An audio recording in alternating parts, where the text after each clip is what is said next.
Okay. Always got to wait for the music to stop. Bing, ding. Hey there, this is Jason Eagle, your natural health authority, with another show today. Look forward to talking to you. My name is Jason Eagle. I am a what's called a QRA practitioner and licensed massage therapist. I'm an alternative health practitioner. QRA, or quantum reflex analysis, is this way of basically, it comes from Dr. Marshall and Premier Research Labs. Dr. Marshall, you'll hear him on the radio show. I studied with him and was certified by him, was treated by him. That's how I became a QRA practitioner. And it's a way of testing your body and then treating your body with food, with the natural world, about restoring your natural ability to heal and thrive and be radiant. Because that's where we get into the quantum, which is the quantum level is when things are healthy, meaning when they're in balance and they are in balance with the world and the universe, they shimmer, they shine, they are radiant, meaning, and they're also resonant.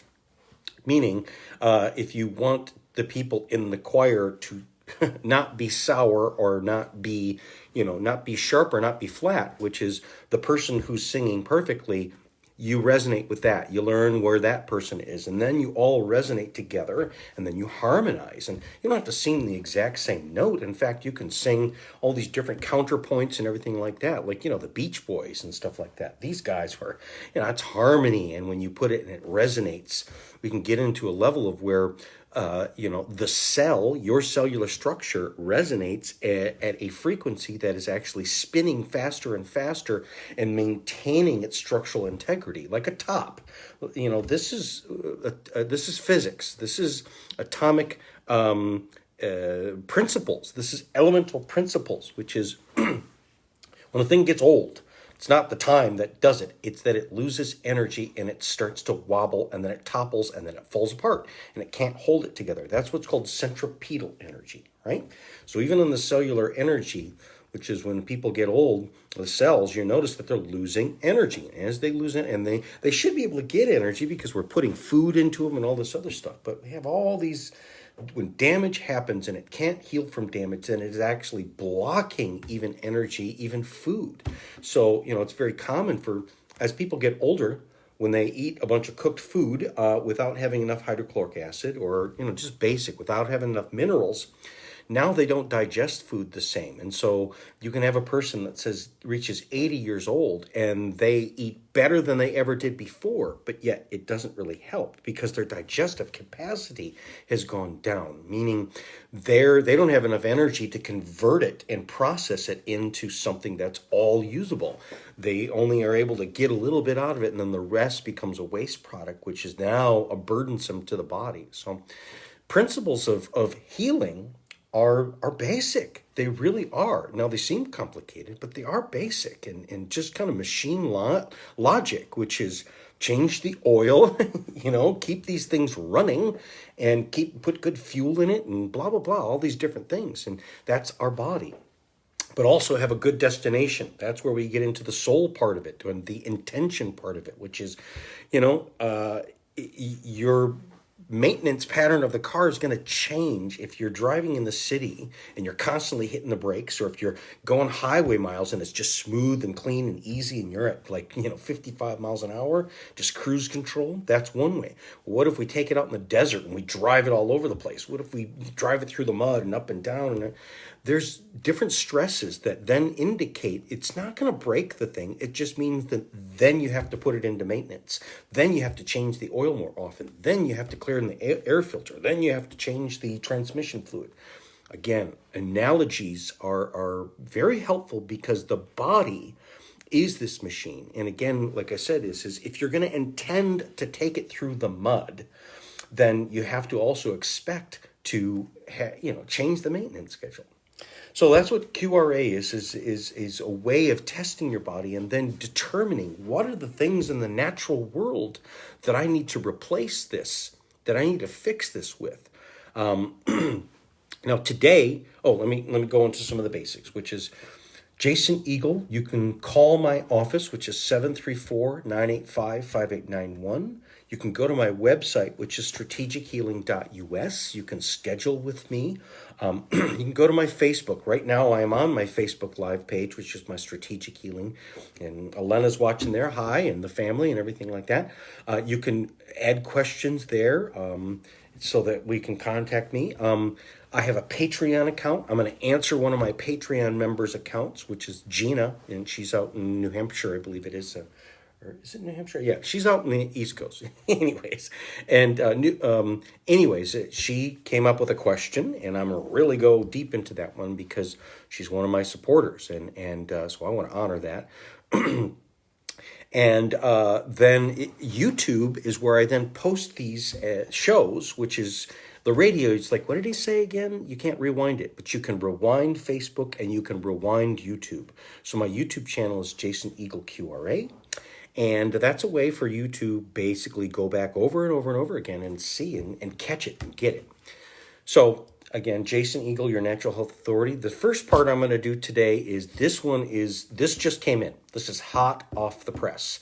I had already created the show in the last, say, 20 minutes, or actually probably half an hour. The new news came up, and I'm going to share this with you. Now, one of this has to do with even a question, which is a question a person had, which is, there's a person in the media that is saying that they are taking the HCQ or hydroxychloroquine, and they're taking it what's called prophylactically, meaning we've heard about it, maybe giving it to patients with the COVID. But there's this new level of research on it, and if you go back to my shows, I talked about this like over a month ago, which is, could we use it as what's called a prophylactic? Meaning, I don't have a problem, but can I take it if I didn't have a problem? And could it help things and protect me from getting a problem? And could it even do some other things than just protect me from, say, the COVID? Yes, the hydroxychloroquine is what we're understanding. First of all, it's a anti-malarial drug, and it's been used for 70 years, over 70 years of research, and it was used longer than that, okay? So, and it's actually, you can make it as a natural preparation. But, like I said, it was used in India for people that, especially the British troops that were exposed to malaria. Before that, they were called they were given the tonic, which is the gin and tonic, was part of their daily rations, because the quinine that is in the tonic water is the quinine or the Q part of this, okay? So we've been finding that it could be used when you give it for people for this popular condition. Can it treat some other conditions? Yes, they're finding that it's actually treating heart disease. It's doing a lot for arthritis. It was always used for lupus, okay? What are the commonalities of these things? If you've watched me long enough, I'm the infection guy. It's infection. So whether it be viral infection or parasitical infection, and viruses kind of are like a parasite. They're not alive, but they are alive. There's still a debate upon what they really are, okay? But, so using the hydroxychloroquine, meaning, could I just take it? Now, you have to have a doctor that gives it to you and things like that. There's some natural forms that you can actually do yourself, and we'll get into that later. But, is there some actual science to this? Is there any rationale? Yes. Now, let me give you a new rationale. This one's posted from my buddy. I went to high school with him. He's on Facebook, one of my Facebook friends. His name is Alan Ott. And he posted this one, which is some of the new questions, the possibility, which is hydroxychloroquine for the pineal gland. Okay? So one of the things about the pineal gland is this gland that's deep inside your head. It's what they call the third eye. And it is a gland. It's very close to the pituitary gland. It's central to your nervous system, and it's essential. It does essential things. Now, what happens is we're noticing that in the last, let's say, modern age, is their pineal glands start to calcify. And we're noticing this at younger and younger ages. Well, what calcify? And when it becomes calcified, it becomes rock hard and it stops working the way that it's supposed to. It gets stuck in a mode of where it's not doing what it's supposed to do in your body. And it's doing another thing. It's actually akin to being hacked. Well, what's one of the top things that we know that calcifies a pineal gland? It is the fluoridation in water. Fluoridation that's put in water, when they put fluoride in, it's for the teeth. No. It actually has some really harmful effects. And what it can do is what's called calcify the pineal gland. Okay, so one of the things in latest anti-aging and natural health and all health is, can we decalcify this pineal gland? And what would happen if you did that? Then it would work, and then you would work much, much better. Okay, so there's this disease that's called calcium pyrophosphate disease, or CPPD, which is, it's calcium deposits or calcium pyrophosphate crystals that get in the joints. So it's like arthritis. This is also what's called pseudo gout. This is known as pseudo gout, which is very common in a lot of people. So they've used this, and the hydroxychloroquine is dissolving the calcium deposits in this arthritis. Again, that's why it's used for lupus. Okay. Here's a new thing, which is if it does such a job of dissolving these calcium deposits, is there a possibility that it could also dissolve the calcium in the pineal gland? Yes, because if it's going to get in the system, it's going to do throughout the whole system. What would be the benefit of decrystallizing a pineal gland? It's what's called awakening. It's what's called your brain is now unhacked. It's now you get to live a healthier life and you get to perceive a better world because it's deep inside the brain, and it releases. It's related to melatonin. It's related to serotonin. It produces what's called dimethyltryptamine and all of these things that it's essential for your peace of mind, and it's also essential for, because it's so deep in the brain, it's to consciousness, okay? So this, like I said, this is hot off the press, which is, could this be used for another thing too? Oh my goodness, it really, really could. So that being said, there we go. That's my little 2-bit. That's the part of the show that's for me today. Okay, let me go back to my clock, see where we're at today. Okay, so now I'm going to go on to Gina. Gina, who's my Patreon member, and she had a question about something that's called DMSO. DMSO, which is people in the exercise world. I will tell you for sure, people in the horse world, meaning horse trainers and things, have known about this for a long time. It's called dimethyl sulfoxide, DMSO, dimethyl sulfonyl oxide. Okay, what it is it comes from the 19th century. It was discovered in Germany in the paper making process. So paper's made out of trees, and when they squeeze it, and trees has these things called terpenes and other types of, this is a solvent that's squeezed out of the tree pulp that was then turned into paper. So what they noticed early on is that it would go through, like for instance, it's a liquid, and you can actually buy it at the health food store. It comes in a cream or it comes in a liquid. It is able to permeate through your cells. So I've never seen this before, but apparently you can hold your hand open and pour it into the palm of your hand. Hold your hand like straight up, level of the floor, and after a minute or so, a drop will come out of the back of your hand because it goes through the membranes, okay? So one of the things that it was started to notice is the guys that were making the paper products, when it got on their hands, the guys with arthritis, started to help them get better. And then it came back up again in, let's say, in the early 1900s, which is these jockeys, when they would massage the horse. So for instance, the horse racers, these guys would go out and massage the horse with liniment and stuff like that. And they would use this DMSO. What happened is these guys that were the horse massagers that had bad arthritis, it would fix their arthritis, okay?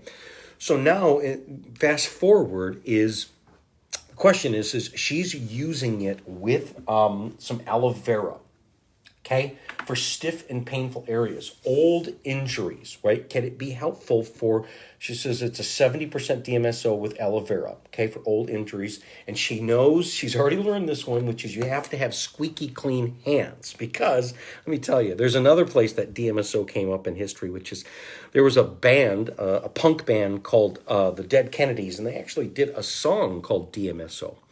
And it was called the Krypto Wonder Drug in Vogue. And basically what it was is, it's a carrier agent. It acts as a transdermal carrier agent. So the lyric goes is if you touch some DMSO and then touch a lemon, you will immediately taste lemon. It will go straight to your mouth. And then, in fact, it was being used to deliver poisons to police officers. It was, so back in the day, it was something that was harmfully being used because they would swab, let's say, a drug like, say, LSD or something like that, and they would put it on a handle, like a handle of like a police car. And when they would touch it with their bare hands, it would go into their body. Well, that's bad, bad, bad. Well, so that's one of the things that it's used in the world in terms of as a liniment, meaning can I rub it just on my knees? Yes, it can help. And then especially with you apply it with aloe vera, what it does is it drives and it carries what it has with it deeper into the system. So one of the problems is with these achy joints is how do we get stuff into that joint? So DMSO has been used as a carrier. Now, let me go into this other part, which is I don't recommend it because there's something that's better, because there is possible toxicity to it, because it is a chemical process, and I can't verify, who made it, which is how clean it is. And then there's the other thing, which is, like she said, I've learned I have to have squeaky clean hands, because if I put, like, for instance, on my hands, most people will say they taste like garlic. So if there's anything that they touched, it's essentially kind of gives like this garlic smell, or even it comes out of your mouth like you are suddenly tasting garlic, okay? Well, because it goes through the system so keenly, and what it does is it grabs onto other things. So if you've, say, been careful, washed your hands, did the DMSO, rubbed it on your joints, and then even if you washed it off your hands, it's still there. If you then later touch, let's say, a newspaper or something like that, which is newspaper print has lots of lead and other things, these chemicals that would normally not be able to get into your system now have carte blanche and can get deep into the system. So it's a little bit dangerous if you don't. I think it's dangerous because there's a better thing to do, and that is limonene. Okay, and limonene, I've talked about this before, D-limonene, which is, limonene is this orange oil. It is what's called a terpene. And it also, and I've got a study right here, which is limonene and related compounds as a potential skin penetration promoters. This comes from a Japanese study this is published on PubMed. It was back in 2008. And basically, it's the same thing, which is instead of using DMSO to get something deeper into the system, could we use limonene? Yes, and that's why I recommend in the past, like some people, and I have some people that have arthritis that are doing it, which is you take the limonene and then you take neem oil, or you can also do oregano oil. Now, you can take that internally, because this limonene you can take internally, and it's used to actually break down fats. So that's why it gets into the cellular membrane, because the membrane is this fat layer, and it's able to get through there. Pass through there, and whoever its passenger is, it's able to drive it deeper into the cell, thereby a carrier agent. So rubbing it on joints, instead of the limonene, instead of the DMSO, I would do the limonene and, let's say, the aloe vera, and then another thing, let's say the neem oil, because the neem is killing, because most of the pain in the joints is coming from, there's buried infection, there's buried bacteria and viruses and things that live in there. And they're one of the big things that are blocking the healing from the injury, and also creating waste products that perpetuates the injury. There's also, you can take it, for instance, if you taking the oregano oil is super spicy and it burns your tongue really bad. But it's really good to take oregano oil because that's what kills candida. And a lot of times people's gut problems, I'll talk about that later, but candida can create a lot of belly weight. The candida, which is a yeast infection, because you're feeding it too much sugar and now they're feeding on the sugar and just going hog wild. What kills candida? First of all, stopping the sugar, but number two is oregano oil. So one of these tips of, if I'm going to take the oregano as oil, what you do is you cut it with the limonene. You pour some, let's say, 4 to 5 drops of the oregano oil in like an 8-ounce glass of water and about 4 to 5 drops of the limonene. Swirl that around, and then you can drink it, and then it doesn't burn. And it actually drives the oregano deeper in. You can do this on your joints. So you can use limonene and oregano oil, and that is a very spicy type of mix, and it actually makes them kind of hot, but it will then make them more flexible, kind of like soaking them in hot water. The neem also does the same thing, but it gives a little bit more kind of joint flexibility. So that's my 2 cents, Gina. I know you're watching here. On DMSO, I actually prefer the limonene. You can order it from me. Any of these products that I talk about, you can call me up and order it. Very soon, I'm going to have a really good website that we can order. I've had a website that you can order off. It's not very good, and so I've kind of abandoned it. So very soon, I'm going to announce a really good website that you can go to and just buy these products. Okay, so let's take a break right now. I'm going to take a commercial break, and I'll be right back. Okay.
Okay.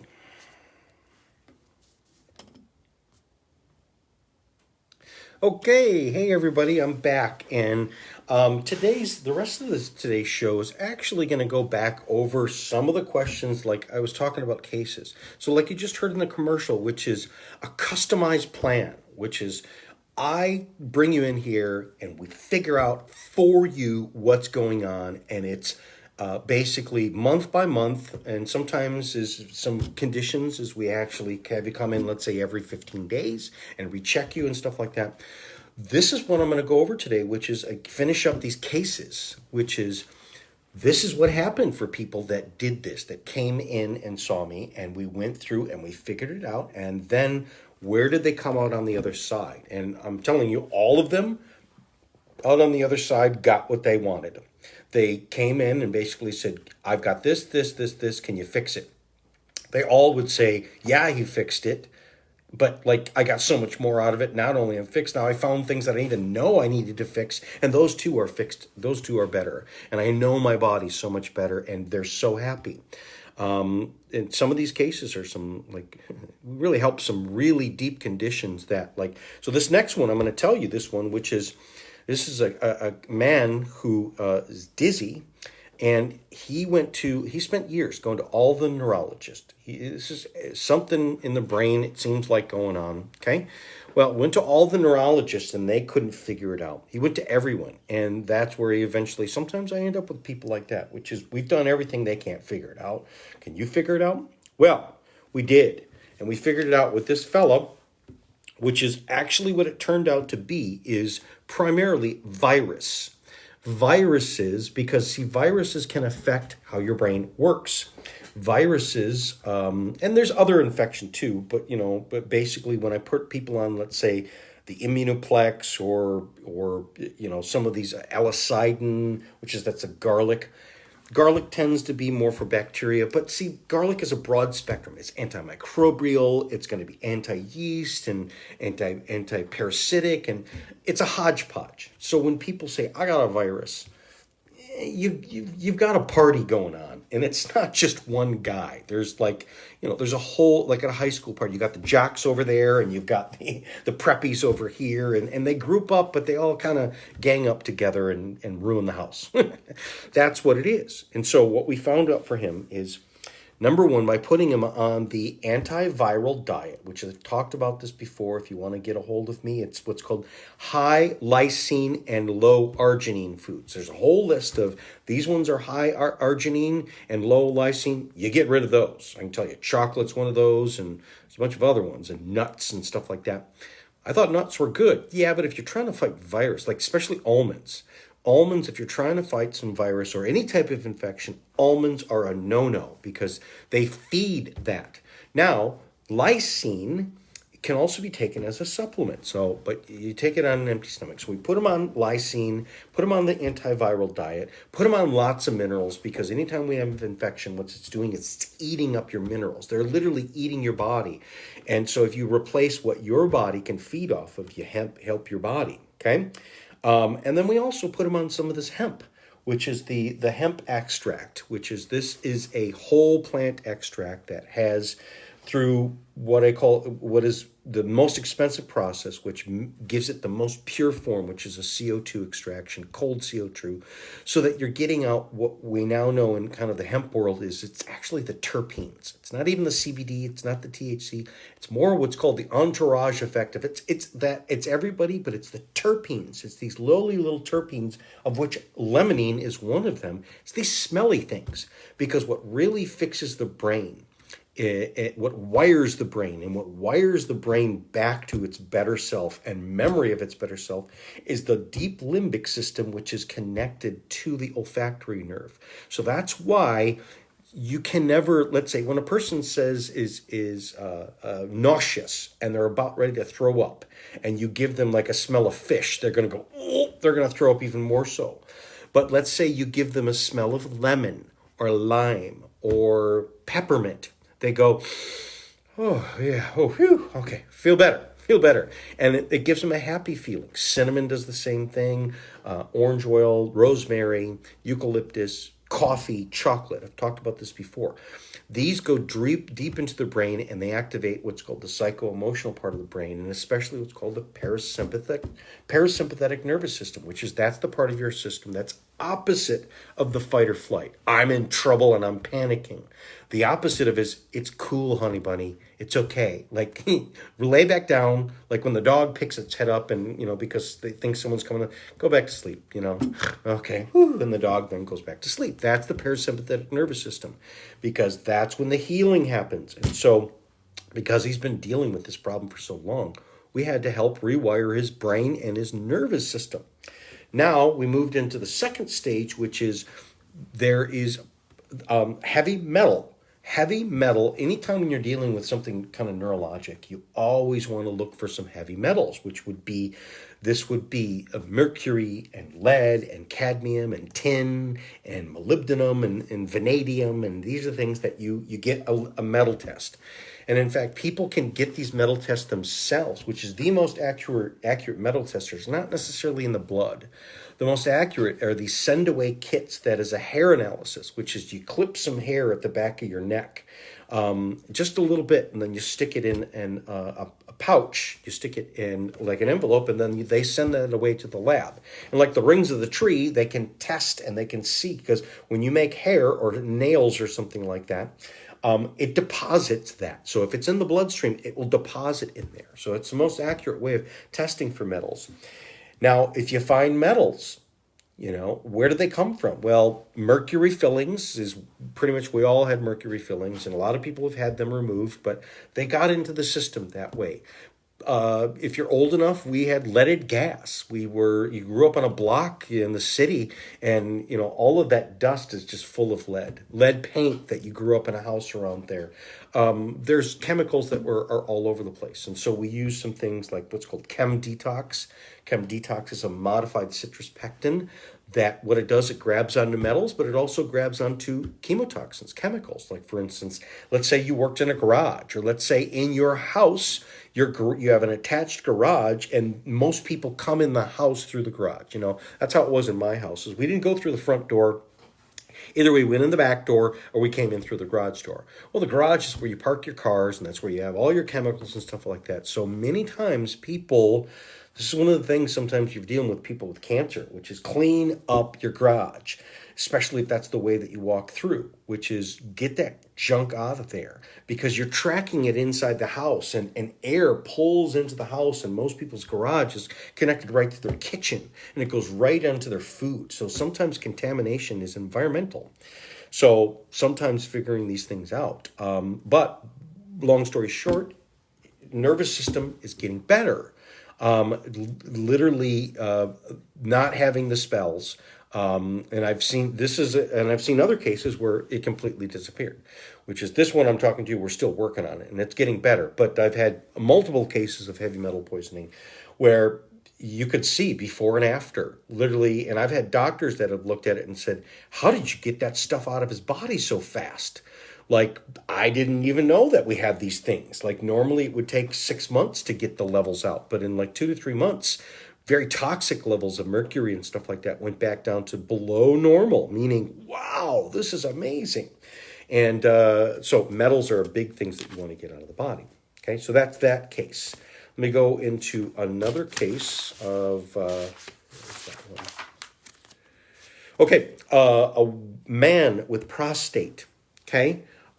Prostate issue, meaning where does the prostate kind of come from?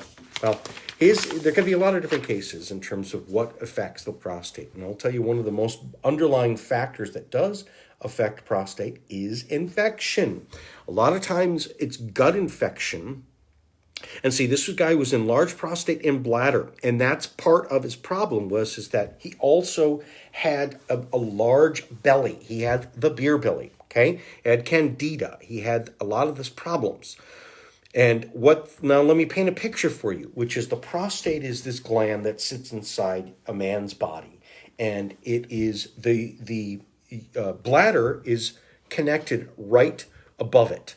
And so the bladder has a tube that goes through the prostate. So the bladder sits right on top of it. Now the bladder has other things that are surrounding on this, which is the intestines, and especially the colon, the large intestine sits around this area. So what you find is with people with prostate problems, one of the most common things is that if they don't poop enough, if they are, let's say, a person that tends, I go every 3 days or something like that, and they got a big beer belly or something like that, they got belly distension. What's happening is that the toxins that are in the fecal matter, meaning you should get that out of your body. And what it does is it sits there. And when it sits there, it actually starts to soak into the organs. It starts to soak and weep into the bladder, the prostate, the kidneys, these organs. So a lot of times when you see reproductive organ, same thing with females, which can go into the uterus, meaning it's toxifying. It is, like smoking in a car with a kid. It's just polluting these organs.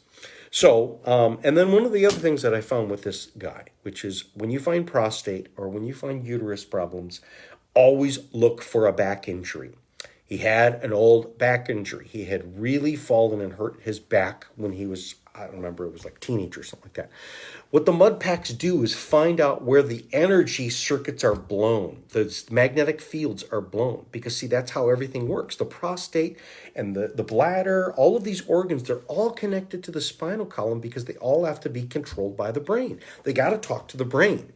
So if some vertebrae got injured, and now there's scar tissue there because of the injury didn't heal correctly, then what happens is that's pinching the nerve flow. And so that's what controls the organs. That's what controls the guts. That's what was making him constipated for years. Also affecting the bladder because the muscles that control these things were very weak. And so he wasn't getting these waste products out. The sponge was getting dirty. And the prostate is very much like a sponge. It's kind of like a, pockmark. It's a spongy material, and it can absorb toxins. So we cleaned him out. We put him on lots of alicyde, and we put him on lots of hydrochloric acid, okay? Because he wasn't digesting his food. And so and that sat there and it was toxifying these organs.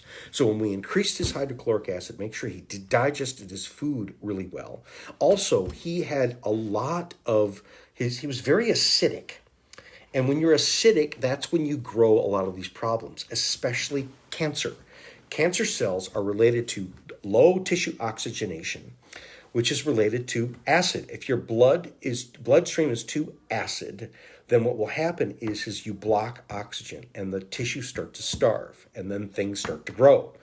So how do you test where your pH is? You get these pH strips and you take a little strips, it comes on a roll, and your first morning urine, which is as soon as you get up for the morning and you're going to take that first pee, you pass it through the urine stream and it will change a color. If it changes green, you're golden. It's 6.4 to 7. And then these kits, they have a little color-coded thing that shows you the number. So you really want to be somewhere around grass green, which is 6.4 to 7.0. If it's yellow, the strips come yellow, and if you don't change that, then you're too acidic. Sometimes people bleach them, which is they're very acidic.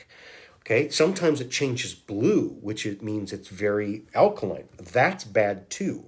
So there's things that we do to change that. The greens mix, the coral calcium, we can do that, but only if your kidneys are good. There's another thing that I did for him, which is because his guts were not working very well. I got his guts working very well, and then I got him on taking nuts and seeds and beans. He was eating more of a plant-based diet too. Anytime a person with prostate issues, this is one of these cases where I recommend getting off of meats and getting off of any of the meats, especially the worst meats are actually what you think are the best, which is chicken and turkey and pork, because these white meats are very acid forming. They're super high acid forming. So if you're dealing with some, say, prostate issues, I would recommend, let's say, a good 3 months of where you're doing plant-based, where you're eating especially lots of beans, but beans that are soaked. If you're going to make your own beans, or if you want to be lazy about it, which is not very bad, which is you can just buy some refried beans, buy some organic cans of refried beans, and just eat those often, like at least every day, because what they do is they have a high sulfur compound, and high sulfur compounds helps to fix these particular organs. Now, here's another thing that I had him do. This guy, there's a lot that went into him, and so long story short, he's better. His prostate is shrunk. He doesn't even have to go to his prostate doctor anymore. Okay, he now can pee normally. He now has a restored sexual function. All of this stuff was bad on him. One of the other things that I had him do is because these organs get super weak and the back injury, he had very, very weak pelvic floor muscles, and that as well as also very weak bladder muscles. So he was having to constantly get up and go pee because the muscles were so weak. It's like, because this can happen to a woman. So what do you do for a man? A man that is, for instance, standing to urinate and not all comes out. They lay back down in bed and they go, oh, I got to go again. What you do with a person with prostate problems is don't stand up to pee anymore, guys. Until this is completely fixed, don't stand at the urinal anymore. What you do is you sit down to pee. Because when you're standing up, the way that the muscles work is it's not bearing down and it actually holds up, and it doesn't allow you to use all your muscles to actually squeeze all of the urine out. So, but if you sit to pee, then also what I recommend that a person does is so when you talk about women that are getting ready for, say, pregnancy, they do what's called Kegels. Kegel exercises are these, it's a pelvic floor muscle that most people don't know that it's there. And how do you teach a person to do Kegel muscles? The Kegel muscle is the muscle that stops the pee stream. So if you're a guy standing at the urinal and you're peeing and then you stop it, or like say you're sitting on the toilet and you can stop your urine flow.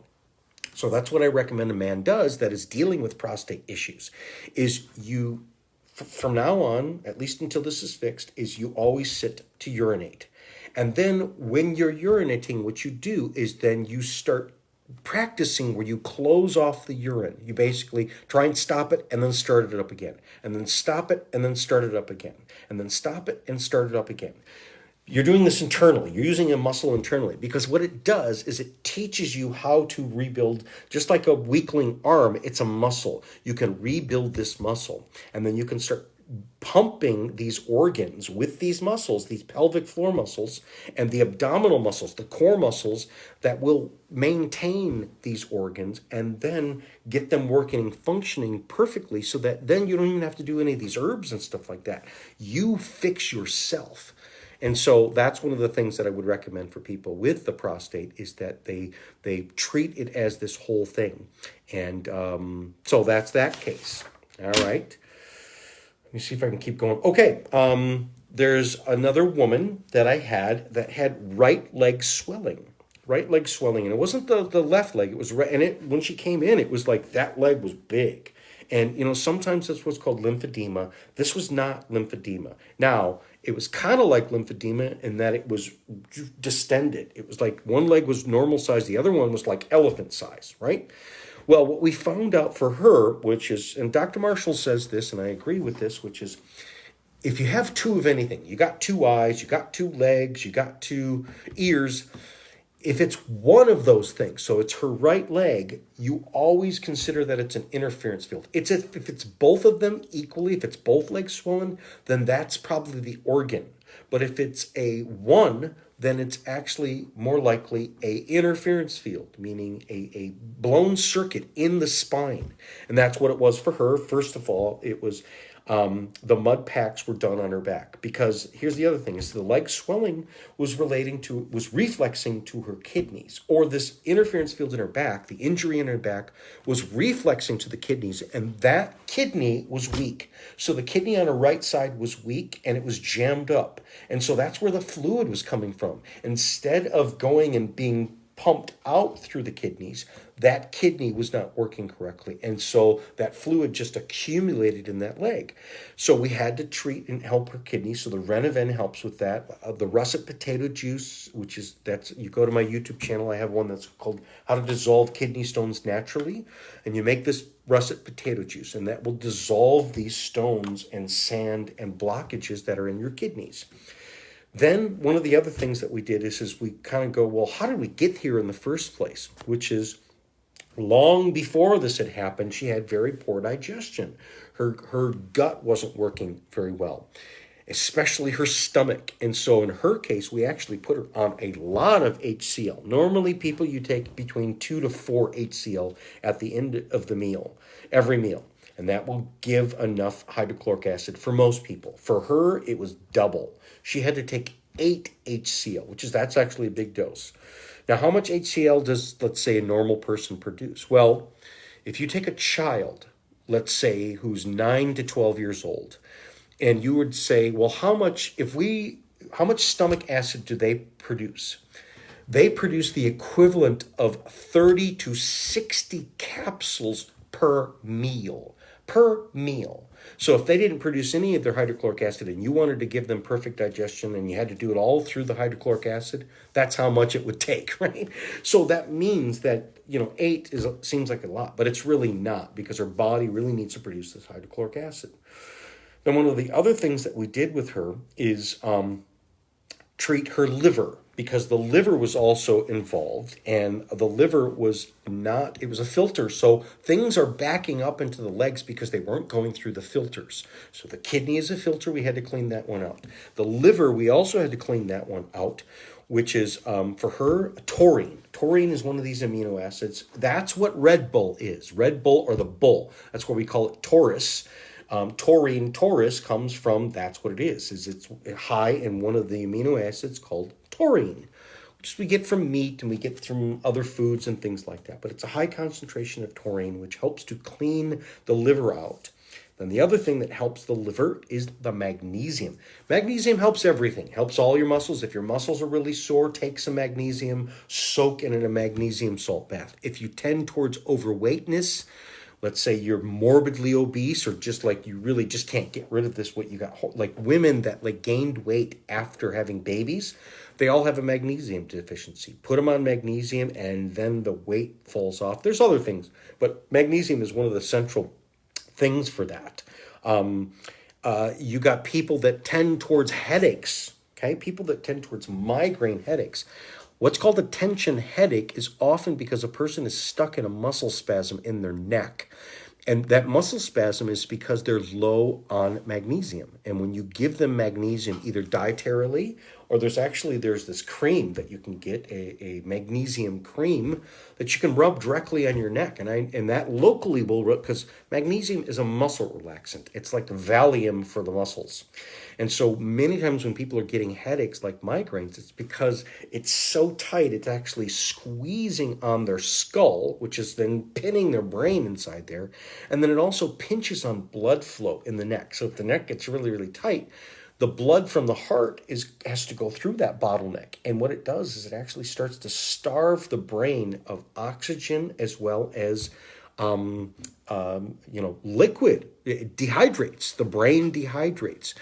People that, like, for instance, if you take nitrous, like, for instance, let's say when you get your teeth done, they always have to give you oxygen because nitrous blocks oxygen. Well, there's been people, like, for instance, who have had a lot of dental work and they get up and the very next day, like, they have just like a raging headache and it hurts so bad.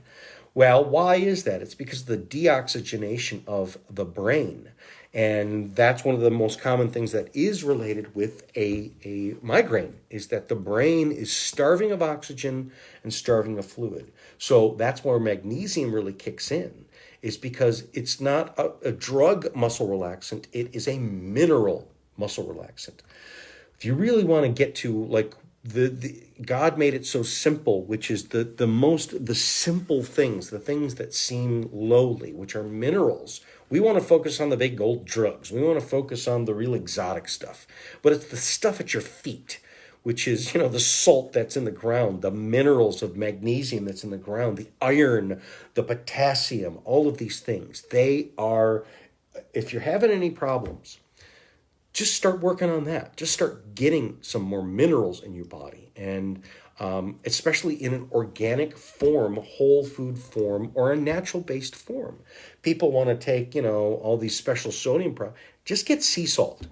Good old hand-harvested, like the pink salt that I sell, or let's say a Mediterranean sea salt, or even the Celtic sea salt. Like, that's sodium as well as all of these other minerals. And most people, again, when they're sodium salt deficient, so like if you're working outside all day and you're sweating buckets, and then you come in and you feel like the wind is out of your sails, and then the next day you get a cold, that's because you sweat out all your minerals. Or let's say people that are working out and getting the garden work done, and then they start getting heart palpitations and they rush them to the hospital. And sometimes it's just, so what do? Go inside, put some salt water, about a quarter teaspoon in a glass of water, and drink it down. You can do like a half teaspoon in a glass of water. Drink it down. It's not going to hurt you if it doesn't work. But if it does work, I can't tell you, and I've told you stories about, like, oh my goodness, I know this, but I forgot it myself. And it took me a couple days to be like, oh, that's right. And then as soon as I did the salt, it was like, oh, that wonkiness just immediately went away. It was amazing. Or like I couldn't fall asleep, drank some salt water, and out like a light. It's just amazing. So taking these basic things. Now let me get into this other one, which is this is a man with a leg rash, a body rash. It started on his legs and then it went all throughout the whole body.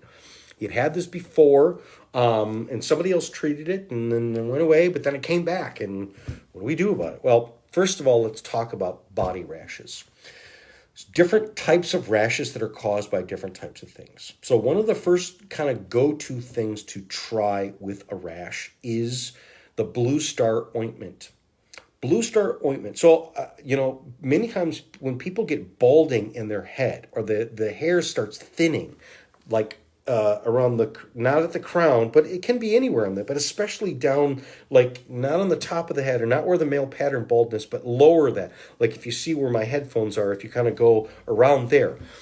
What oftentimes that is that's a yeast infection or that is a fungus. It is a fungus. And so Blue Star ointment is known to treat ringworm. What is ringworm? So again, you can get these little ring things that they call, it's not a worm. What it really is a fungus.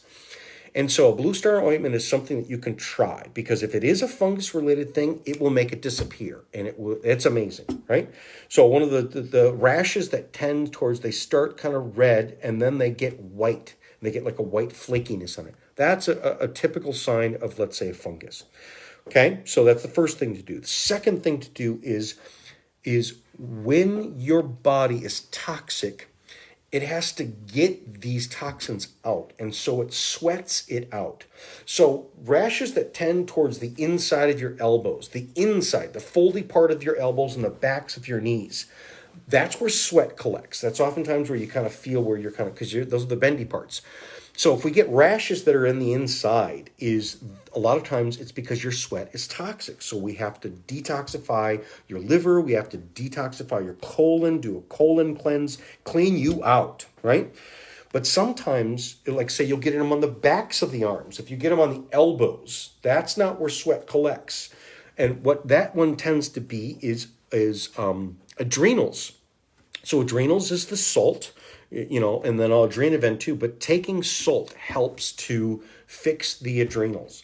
The other thing is a lot of times with skin conditions is your skin secretes your own soothing salve. Your skin, secretes your own hydrocortisone cream, right? People say, if you got a rash, put the hydrocortisone. No, I don't. I only use that in a measure of like, let's test it and see what it does. Because if hydrocortisone does it, a lot of times, most of the time, that means it's a histamine or an antihistamine. That means it's a histamine reaction. And if it's a histamine reaction, then we have to go to the source. It's a poisoning. It's usually something's causing your immune system to go after it. But when a person doesn't have enough oils, then they will not secrete this oil out of their body. And the oil then is toxic and their skin is unprotected.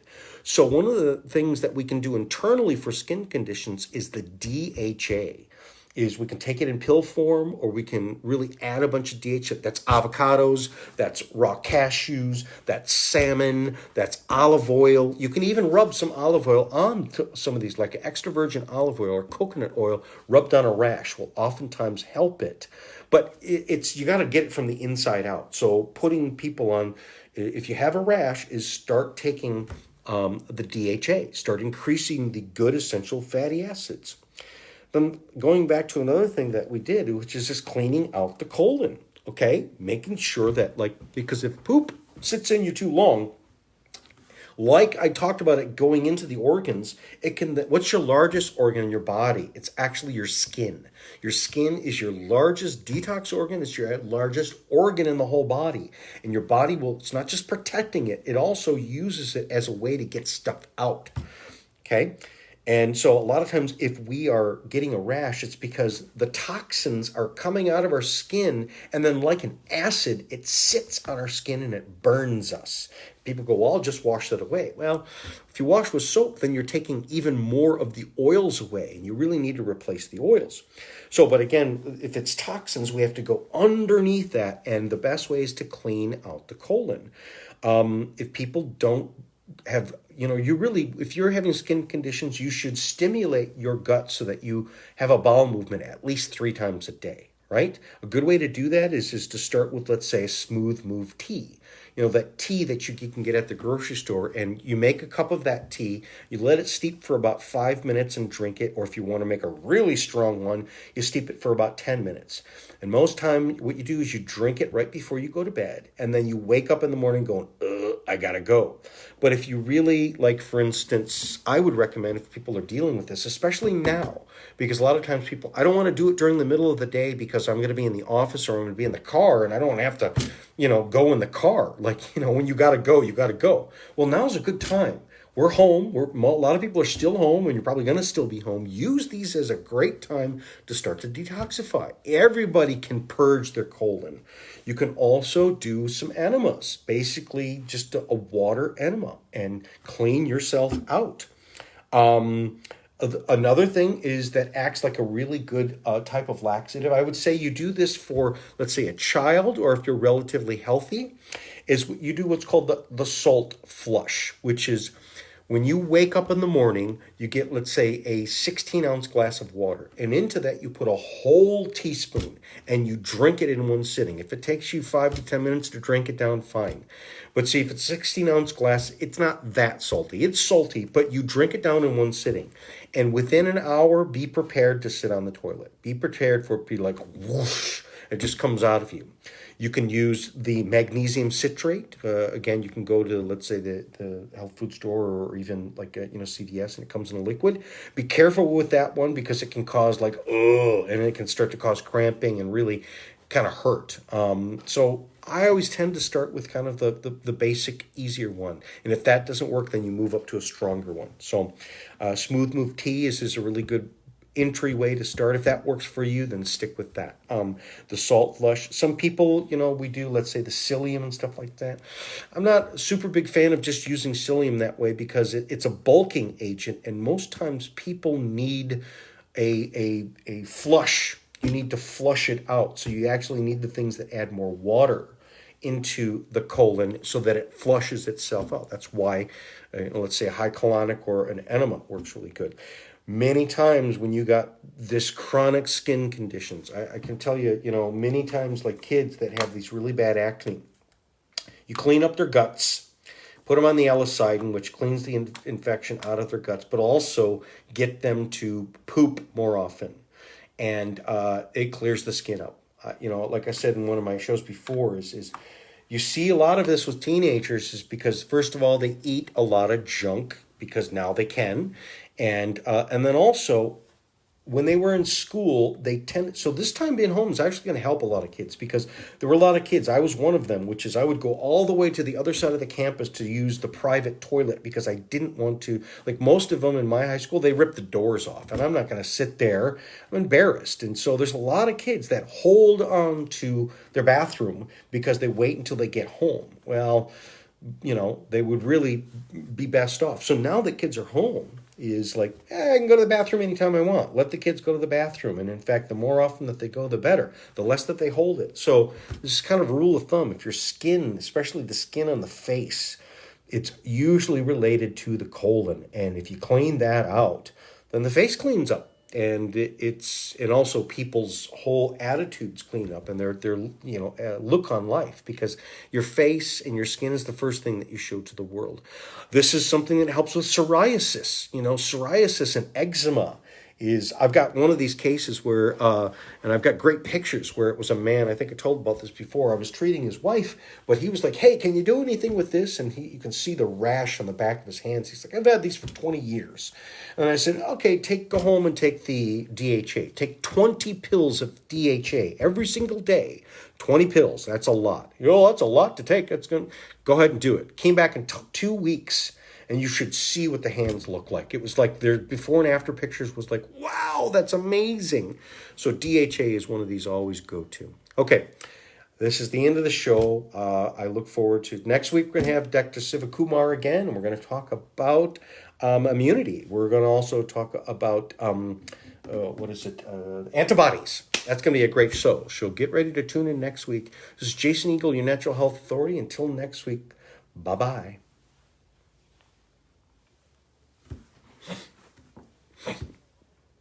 Great. Hey, make sure that tell Anthony I want the recording of the show in the Dropbox again. Great. Thank you.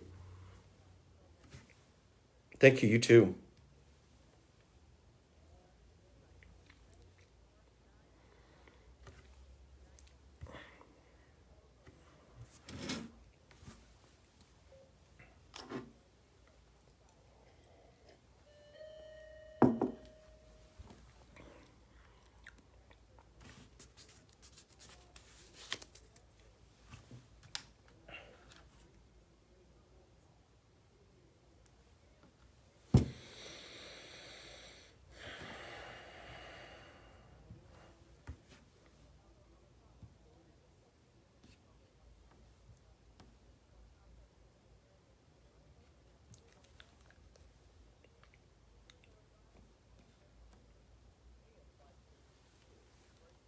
Bye-bye.